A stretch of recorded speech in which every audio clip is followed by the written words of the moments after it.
इस बीच 10 फरवरी 1817 को भोसले सारा परसों जी की अचानक रहस्यमय ढंग से मृत्यु हो गई। तब यह संदेश दिया गया कि अप्पा साहब ने उनको जहर देकर मरवा डाला, किंतु अंग्रेज रेसिडेंट ने अफवाह मात्र की संख्या देकर टाल दिया, जो निश्चित ही एक षड्यंत्र था।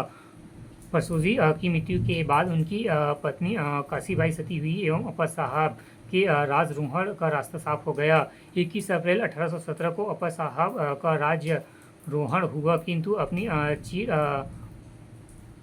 प्रतिष्ठित अभिलाषा की पूर्ति होते ही अप्पा साहब ने अंग्रेजों के प्रति अपनी नीति में परिवर्तन आरंभ कर दिया है। स्पष्टतः ऐसे कर अप्पा साहब ने आत्मघाती संघर्ष को आमंत्रित किया, क्योंकि काफ़ी देर हो चुकी थी। अप्पा साहब ने पहले ही शासक बनने के पूर्व संधि कर नागपुर राज्य की स्वतंत्रता को अंग्रेजों के हाथों गिरवी रख दिया था। अंग्रेजों की इच्छा के विरुद्ध अप्पा साहब ने बाजीराव द्वितीय पेशवा से अपना संबंध स्थापित किया, जो पूर्व में अंग्रेजों विरोध कार्यों में संलग्न रहता था। अंग्रेजों के विरुद्ध मराठा संघ की स्थापना में अप्पा साहब सम्मिलित थे। उसने 14 नवंबर सन 1817 को पेशवा ने सिन्हा साहब का खिताब प्राप्त किया, जिससे अंग्रेज चौकन्ने हो गए। उन्होंने अप्पा साहब के कार्यों को अनुचित व संधि के विपरीत मानकर अपना विरोध प्रकट किया। इस समय संपूर्ण देश में अंग्रेजों विरोध भावना प्रकट होने लगी, जिसके जनक पेशवा बाजीराव द्वितीय थे।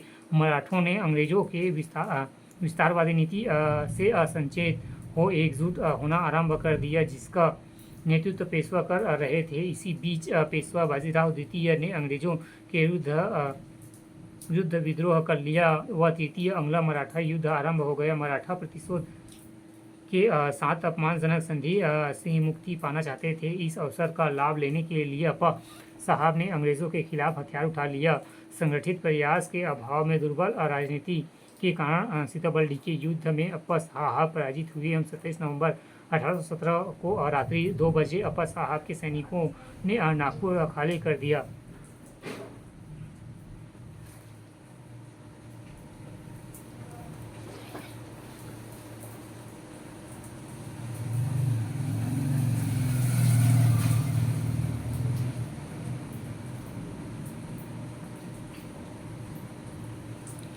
इस अवसर पर प्रेसिडेंट जेम्स ने कहा, अब हम नागपुर राज्य के स्वामी बने, किंतु तत्कालीन ही अप्पा साहब को हटाकर गवर्नर जनरल के आदेश अनुसार 2 जनवरी 1818 को रघुजी द्वितीय के नाती अल्पवयस्क रघुजी तृतीय को गद्दी पर बिठाने का निश्चय किया गया, किंतु जेम्स ने अप्पा साहब से अंतरिम समझौता कर सत्ता अप्पा साहब के हाथ में तब तक रहने दी जब तक कि इसकी स्वीकृति गवर्नर जनरल से न मिल जाए। अप्पा साहब का विद्रोह व छत्तीसगढ़ के अंतिम मराठा वायसराय का अंत। अपमानित अप्पा साहब अंग्रेजों के विरुद्ध विद्रोह करने का निश्चय कर राज्य को गोर राजाओं को उकसाना आरंभ किया। अंग्रेज विरोधी कार्य एवं बाजीराव द्वितीय पेशवा के साथ मिलकर संयंत्र